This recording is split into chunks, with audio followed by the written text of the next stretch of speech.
High everyone, welcome to my channel. कसे आहात तुम्ही सगळे? तर आजचा व्हिडिओ ॲक्च्युली हा मागच्या आठवड्यातच यायला हवा होता, पण काही कामांमुळे हा तुम्हाला आज बघायला मिळतो आहे. सो उशीर होतो आहे व्हिडिओ टाकायला. रेग्युलर व्हिडिओ येत नाही आहेत सध्या, त्या गोष्टीला रिझन आहे. सो सांगेल मी तुम्हाला कधीतरी पुढच्या व्हिडिओमध्ये. सो तुम्ही इथे छान माझ्या बाल्कनीचा जो व्ह्यू आहे तो तुम्ही इथे बघू शकता. खूप छान आणि खूप फ्रेश वाटतं आहे. सगळे प्लांट्स खूप हेल्दी ग्रो करत आहे. आणि मागच्या 3-4 दिवसापासून जवळजवळ म्हणजे गणपती विसर्जनानंतर असा जोरात जो पाऊस आहे ना तो येतो आहे. त्यामुळे या गॅलरीत आहे ना जास्त पाणी येत नाही, पण हवा असल्यामुळे काय होतं आहे ना की इकडच्या गॅलरीतही माझ्या जे बाल्कनीत आहे पाणी येतं आहे. आणि म्हणून हे जे बाकीचे जे प्लांट्स आहे ज्यांना डायरेक्ट पाणी मिळतं आहे ना ते खूप छान ग्रो करत आहेत. सो पावसाचं पाणी is like amrit for plants.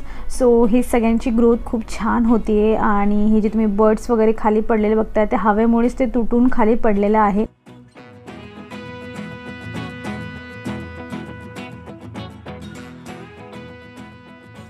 Ganpati बाप्पाचं विसर्जन झालेलं आहे आणि त्यानंतर जी बरीच कामं असतात जसं की डेकोरेशनचं, तर ते मी इथे व्यवस्थित आता काढून ठेवणार आहे. व्यवस्थित पॅक करून ठेवते, कारण आता हे काम माझं करून झाल्यानंतर मला हे जे काही फ्लावर्सचे हे जे माळा आहेत ते मला आता ह्या घरात लागणार नाही आहे. सो मी आता त्यांना असं पॅक करून ठेवेल की जेणेकरून ते शिफ्टिंगमध्येही खराब व्हायला नको. आणि म्हणून मी त्यांना इथे आता काढून घेते आणि आता यांची काही गरज नाही आहे. आणि जी आपली नवरात्री असतात तेव्हाही मला यांची काही गरज लागणार नाही. सो म्हणून मी यांना काढून ठेवणार आहे आता. आणि यांना तुम्ही जेवढं व्यवस्थित ठेवणार तेवढे जास्त जास्त दिवस टिकत राहतात. सो आर्टिफिशियल आहेत त्यामुळे एवढं काही टेन्शन घ्यायची गरज नाही. वॉश वगैरे करायची गरज नाही आहे, कारण जेवढे दिवस गणपती बाप्पा होते तेवढाच दिवस त्यांचा यूज झालेला आहे. आणि एक मिनिमल असं आम्ही जे होतं ते डेकोरेशन केलेलं होतं. आणि लास्ट मोमेंटला लास्टच्या दिवशी हे पटापट जे आहे ते आवरून मी घेतलेलं होतं. सो छान झालेलं आहे. आणि गणपती बाप्पांचं विसर्जनही झालेले आहे. ते दिवस म्हणजे कुठे गेले. आणि खूप फास्ट जे 10 दिवस असतात, 9-10 दिवस ते खूप लवकर निघून जातात. आणि मग ॲक्च्युली पियाला अजिबात गणपती बाप्पांना जाऊ द्यायचं नव्हतं. ती म्हणत होती की मला ठेवायचं आहे. अशा बऱ्याच गोष्टी आहेत, पण त्या आपण सगळ्या गोष्टी कॅमेऱ्यात कॅप्चर नाही करू शकत. सो असो, इथे ज्या काही मी क्लिप्स इथे मागे लावल्या होत्या ना, तर त्या मी आता सगळ्या काढून घेते आहे आणि व्यवस्थित सिक्युअर असं करून मी याला ठेवून देईल.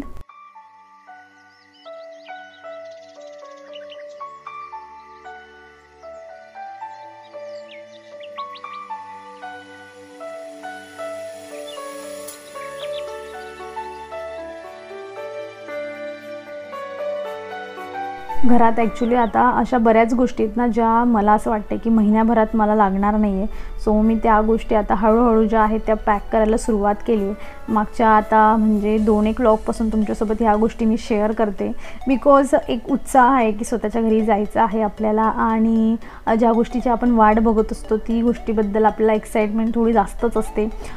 तर मी इथे ना म्हणजे मी जनरली हे जे कार्डबोर्ड असतं ना बॉक्समध्ये त्याच्यात ठेवत असते, पण मला असं वाटतं आहे जर तो दाबला गेला तर हे जे आहे ते जास्तीचे दाबले जातील. सो म्हणून मी हा डब्यात आता ट्राय करते, जर सगळे बसले त्यात तर बरं होईल, म्हणजे जेणेकरून जास्तीचं दाबलं जाणार नाही. नाहीतर मग आणि पावसाचे दिवस आहे, सो जेव्हा शिफ्टिंग असणार आहे तेव्हा पण पाऊस मे बी पडू शकतो, तर त्यामुळे खराब व्हायला नको म्हणून मी जस्ट सिक्युअर करण्यासाठी. आणि माझ्याकडे इथे डब्बाही होता खाली, सो म्हणून मी इथे डब्यात ठेवून देते.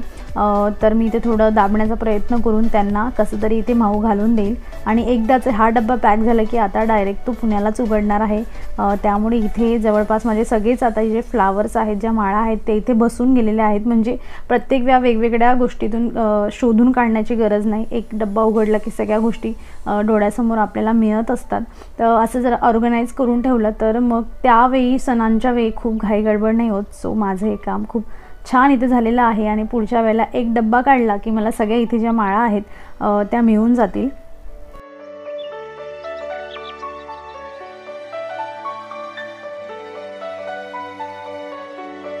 आता मी तुमच्यासोबत एक खूप छान टिप्स शेअर करते. सो जी आरतीचं ताट होतं आणि जे कलश होतं तो मी आता इथे घसणार आहे. आणि आपलं म्हणजे सगळ्यांचीच ही एक जी असते ना तो प्रॉब्लेम असतो की पितांबरीने घसलं म्हणजे जे नखं असतात, नखांच्या आजूबाजू किंवा जे फिंगर्स असतात ते थोडे ब्लॅक दिसायला लागतात. आणि ट्रस्ट मी ते 4-5 दिवस नंतरच ते हळूहळू निघायला लागतात, तोवर निघत नाही. म्हणून जर तुमच्याकडे असा प्लास्टिकचा जो ग्लॉव्ज असतो तो तुम्ही घालू शकतात. अदरवाईज रबरचा पण मिळतो, तुम्ही घेऊन ठेवला तर तुम्हाला तो महिनाभर टिकेल. पण असा प्लास्टिकचा घेतला की यूज अँड थ्रो पण बरा असतो आणि हात पण सिक्युअर होऊन जातो, खराब होत नाही. आणि बऱ्याच वेळा हाताला मग फिंगर्सचे पुढचे असतात, बोटांना पेरूंना मग तडेही जायला लागतात, कारण यात केमिकल असतं ऑफकोर्स. सो म्हणून मी ट्राय करते की अशाच पद्धतीने मी याला घासून घ्यावं. आणि काय झालं ना की हे जे ताट आहे पूजेचं, तर मागच्या वेळेला जेव्हा रक्षाबंधन होती ना, तर तेव्हा ते मी न घसताच ठेवून दिलेलं. तर त्याला बरेच जे डाग आहेत म्हणजे ते परमनंट झालेत, खूप घसल्यानंतरही ते निघत नाही आहे. म्हणून मी आता अशी चूक न करता याला घसून व्यवस्थित ठेवून देते. म्हणजे जेव्हा आता दिवाळीच्या वेळेसच लागेल तर तेव्हा थोडंसं नॉर्मल घसलं की लगेच हे क्लीन होऊन जाईल. आणि इथे मला जास्त एफर्ट्स न घेता माझं इथे क्लीन झालेलं आहे. पण ते डाग काही करता निघत नाही. तुमच्याकडे काही इफेक्टिव्ह असा वे असेल तर मला नक्की कमेंटमधून सांगा ती कशा पद्धतीने ते डाग माझे जातील.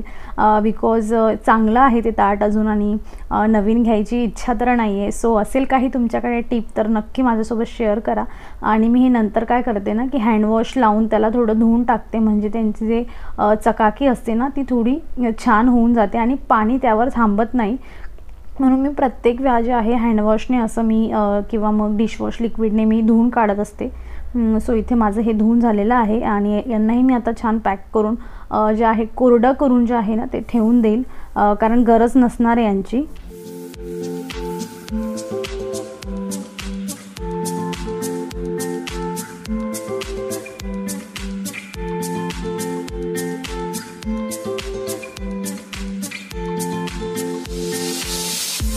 तर मी तुम्हाला जे म्हणत होते ना ते ह्या डागबद्दल मी म्हणत होते. तर असेल काही टिप तर नक्कीच शेअर करा. इथे मी यांना वाईप करून छान ठेवून देत आहे आता.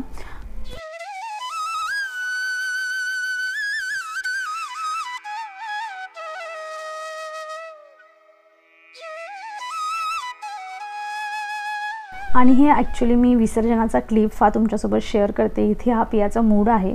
तिने स्वतःच्या हातानेच विसर्जन केलेलं, पण नंतर ते खूप तिचा मूड ऑफ झालेला की मी असं नाही करायला पाहिजे होतं, मला ठेवायचा होता गणपती बाप्पा. आणि त्याच्यानंतरची जी प्रोसेस असते मी आता ती तुमच्यासोबत शेअर करते. तर ॲक्च्युली म्हणजे हा दुसरा दिवस आहे, गणपती विसर्जनाचा दुसरा दिवस. तर ती जी मूर्ती मी घरीच विसर्जन केलेली. आणि मग बऱ्याच वेळा आपल्याला प्रश्न पडत असतो की त्या मातीचं किंवा त्या पाण्याचं किंवा वॉटेवर जे काही पूजेचं सामान असतो त्याचं काय केलं पाहिजे. तर इथे जी मूर्ती आहे ती दुसऱ्या दिवशी अशा पद्धतीने पूर्ण विरघळून जाते. आणि जे कलशामधलं पाणी असतं ते तुम्ही नॉर्मली तुमच्या तुळशीला नाहीतर मग घरात जे झाडं असतील त्यांना तुम्ही देऊ शकतात. आणि अशा पद्धतीने ह्या पाण्याचा यूज तुम्ही करू शकतात. आणि त्यात जे आपण 1 रुपयाचा जो कॉईन टाकत असतो तो आपण आपल्या घरामध्ये ठेवू शकतो. पण परत एक वेळा म्हणजे हे काय होतं ना की आपल्या श्रद्धेवर किंवा आपण आपल्या परंपरा ज्या आपले पूर्वज करत असतात त्यावर हे डिपेंड असतं. तसं कोणी म्हटलं तर नारळ कोणी फोडत नाही, म्हणतात की त्यातनं जे निगेटिव्ह एनर्जी असतात त्या ॲब्झॉर्ब झालेल्या असतात. तर कोणी जसं आम्ही नारळ प्रत्येक वेळा आम्ही फोडून घेत असतो आणि तो प्रसाद म्हणून खात असतो. म्हणजे प्रत्येकाच्या वेगवेगळ्या ज्या आहेत तिथे त्या वेगवेगळ्या परंपरा असतात आणि काही आपल्या विचार असतात त्यामागचे. सो जे आहेत त्या पद्धतीने आपण फॉलो केलं पाहिजे. असं काही फोर्स नाही की आपण हेच केलं पाहिजे तेच केलं पाहिजे. सो मला फक्त इथे तुम्हाला हे दाखवायचं आहे आता की तुम्ही हा जो नंतरची जी प्रोसेस आहे तुम्ही काय करू शकता त्यासोबत. तर आता हे दुसऱ्या दिवशी म्हणजे 12 तासात हे जे आहे ना ती मूर्ती पूर्ण विरघळून जात असते. आणि POPची तुमची मूर्ती ऑफकोर्स नसायला पाहिजे. तर माझी ही जी शाळू मातीची मूर्ती होती त्यामुळे ती लगेच विरघळून गेली. आणि त्यात जे काही त्यांना ॲक्सेसरीज होत्या ज्या मी एक्स्ट्रा लावून घेतल्या होत्या गणपती बाप्पाला डेकोर करण्यासाठी, तर त्या मी इथे सगळ्या काढून घेईल आधी. बरेच असे छोटे मोठे जे डायमंड्स असतात त्याने, जसं तुम्ही इथे बघू शकतात, मी त्याने गणपती बाप्पाला छान सजवलं होतं. आणि त्यांचा जो कलर असतो ना वरचा तर तो पण अशा पापडीसारखा एक तयार होऊन गेलेला असतो. जेवढा तुम्हाला अशा पद्धतीने काढता येईल. आता हा व्हिडिओ उशीर झाला आहे पण तुम्हाला पुढच्या वर्षी ही माझी टिप नक्की कामात येईल. तर असा जो कलर आहे ना तो जेवढा तुमच्याने निघतोय तेवढा काढून घ्या. अदरवाईज तो म्हणजे थोड्या वेळाने कालांतराने 1-2 दिवसाने तो मेल्ट होऊन जातो पूर्ण. पण तुम्हाला जेवढा काढता येईल तेवढा तुम्ही आता काढू शकता. अशा पद्धतीने त्याची जी लेअर आहे ना ती वरच्या वर निघून जात असते. सो मी आता तेच इथे माझ्याने जेवढं निघतंय तेवढं मी इथे काढून घेते त्याला. आणि घरी विसर्जनाचे फायदे हे किती असतात की आपण बऱ्याच वेळा टीव्हीवर तुम्ही न्यूज बघत असाल की कसल्या पद्धतीने मूर्त्या ज्या असतात गणपतीच्या त्या नंतर पडलेल्या असतात, पायदळी येत असतात. त्यापेक्षा हे घरी विसर्जन करणं कधीही चांगलं. आणि आता जे पाणी आहे ना वरचं मी जेवढं काढता येईल तेवढं मी इथे हे जे आहे मगने काढून घेते. जेवढं शक्य आहे तेवढं जास्तीत जास्त न हलवता हे पाणी तुम्ही काढून घ्या, म्हणजे तुमची याच्या पुढची जी प्रोसेस आहे, जी आता तुम्हाला थोड्या वेळाने दिसणार आहे, ती प्रोसेस तुमची जी ना शॉर्ट होऊन जाईल आणि दिवस कमी लागतील ऑफकोर्स. सो हे मी पाणी इथे काढून घेते, जे आता मगणे निघत नाही, मी डायरेक्ट अशा पद्धतीने काढून घेते. थोडा यातली जी माती आहे ती जरी पाण्यात चालली गेली जाऊ द्या, पण जास्तीत जास्त याच्यातलं पाणी जे आहे ते तुम्ही काढून घ्या आणि त्याला जास्तीत जास्त ड्राय ठेवण्याचा प्रयत्न करा. आणि इथे माझं तुम्ही बघू शकतात, मी अशा पद्धतीने बकेट डायरेक्ट उलटी करून असं पूर्ण हे पाणी काढून घेतलेलं आहे.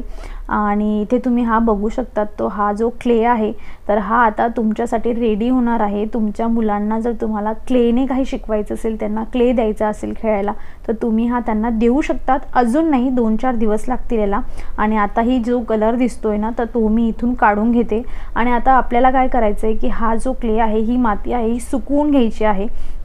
म्हणजे तुम्हाला ही माती नको असेल तर तुम्ही कुठेही तुमच्या सोसायटीत खाली घराच्या बाहेर गार्डन असेल तिथे तुम्ही टाकून देऊ शकतात. आणि अशा पद्धतीने मी जी ही माती होती ना, हा क्ले, तर तो असं हँग करून ठेवला आहे, जसं आपण दही बांधून ठेवत असतो श्रीखंडासाठी, सेम तसं करून ठेवलं आहे. म्हणजे याच्यातलं जे पाणी आहे ते ड्रॉप होऊन सगळं जे आहे खाली येऊन जाईल आणि लवकर हा क्ले सुकायला मदत होईल. काही मी असं ताटांमध्ये ठेवलं आहे की हवेने किंवा उन्हात ठेवून जे आहे हे लवकर ड्राय होऊन जाईल.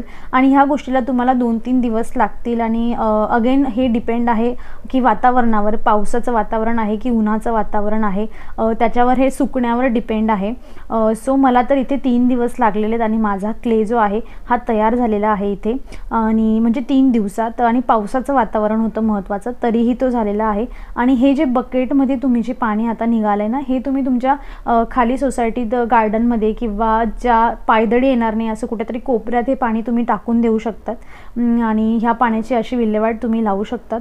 सो इथे अशा पद्धतीने हे जे पाणी आहे बांधलेलं, हे ड्रॉप होत असतं. सो सुकण्यापेक्षा डायरेक्ट ताटात ही पद्धत छान आहे की पहिले पूर्ण पाणी ड्रॉप होऊन जातं आणि नंतर ताटात काढून घ्या, जेणेकरून पसरट बांधल्यात हा सुकून जाईल. आणि हे बघा, 3 दिवसानंतर हा क्ले इतका ड्राय होऊन गेलेला आहे. आणि आता पुढच्या वर्षी जर तुम्हाला घरीच गणपतीची मूर्ती बनवायची असेल तर हा तुमचा जो शाळू मातीची जी माती आहे तुमची, ही तयार आहे. तुम्ही मुलांना याला खेळायला देऊ शकतात, क्लेची ॲक्टिव्हिटी करू शकतात, तुम्ही याच्याने लिप्पन आर्ट बनवू शकतात. अजून बऱ्याच गोष्टी आहेत जे मी तुम्हाला व्हिडिओमध्ये माझ्या पुढच्या दाखवणार आहे की याच्यासोबत तुम्ही काय काय करू शकतात. आणि नक्की त्यासाठी तुम्ही चॅनलला सबस्क्राईब करा. सो आता मी तुमच्यासोबत शेअर करते खूप अशी जी महाराष्ट्रातली किंवा आमच्या खानदेशमधली जी रेसिपी आहे, ज्याला फुनके म्हणतात, तर ते मी तुमच्यासोबत शेअर करते. त्यासाठी मी इथे जी चण्याची डाळ आहे, समजा की तुम्ही 2 वाटी चण्याची डाळ घेतली तर तुम्हाला 1 वाटी इथे मुगाची डाळ घेतली आणि काही छोट्या ज्या डाळी आहेत तशा तुरीची डाळ थोडीशी मी टाकून घेतली आहे. आणि आता हे मिश्रण मी बारीक करणार आहे. आणि बारीक करताना यात लसूण, अद्रक, जिरं, कढीपत्ता आणि मिरची, आल्याचं तुकडं, हे सगळं एकत्र घेऊन मी यांना असं दरदरीत असं वाटून घेणार आहे. फक्त याला बारीक करताना लक्षात ठेवा की पाणी कमीत कमी यूज करायचं आहे. आणि आता ते वाटून झाल्यावर त्यात मीठ आणि कांद्या आणि जे काही आपलं मसाले असतात, हळद, जिरं, कोथिंबीर, हे मी घालून घेतले आणि छान मी याला जे आहे इथे मिक्स करून ठेवणार आहे. डाळ तुम्ही म्हणजे सकाळी जर तुम्ही भिजवत घातली तर तुम्ही रात्री हे जे फुनके आहेत ते बनवू शकतात. आणि हे कढीसोबत खाल्ले जातात. महत्त्वाचं म्हणजे फुनके आणि कढी असं त्यांचं कॉम्बिनेशन असतं. आणि मी इथे जे इडलीच्या भांड्यात आहे तर असे जसं मुठाने पकडून असे ठेवून दिले आहेत आणि त्यांचा हाच शेप जो असतो तर तो परफेक्ट असतो फुनक्यांचा. आणि यांना मी आता म्हणजे फुल गॅसवर 20 मिनटापर्यंत मी यांना छान उकळून घेणार आहे. तर मी यांना इथे प्रेशर कुकरमध्ये ठेवते आणि आता पुढचे 20 मिनटं म्हणजे हाय फ्लेम ठेवा खूप. आणि पाणी जरा व्यवस्थित एक वेळाचं घातलं तर 20 मिनटापर्यंत बघण्याची गरज नाही, कमीत कमी 20 मिनटं तरी लागतीलच. तुमचं बॅटर किती हे थिक आहे याच्यावर डिपेंड आहे. 25 मिनटंही लागू शकतात. आणि मी इथे कुकरची जी सिटी आहे ती मी इथे काढून घेते आणि 20 मिनटं मी हाय फ्लेमवर बनवून घेते. आणि इथे माझी कढीही रेडी झालेली आहे. नॉर्मल कढी जी प्रत्येकाच्या घरात बनत असते तशी ही नॉर्मल कढी मी इथे बनवलेली आहे. तर आजच्या व्हिडिओमध्ये एवढंच.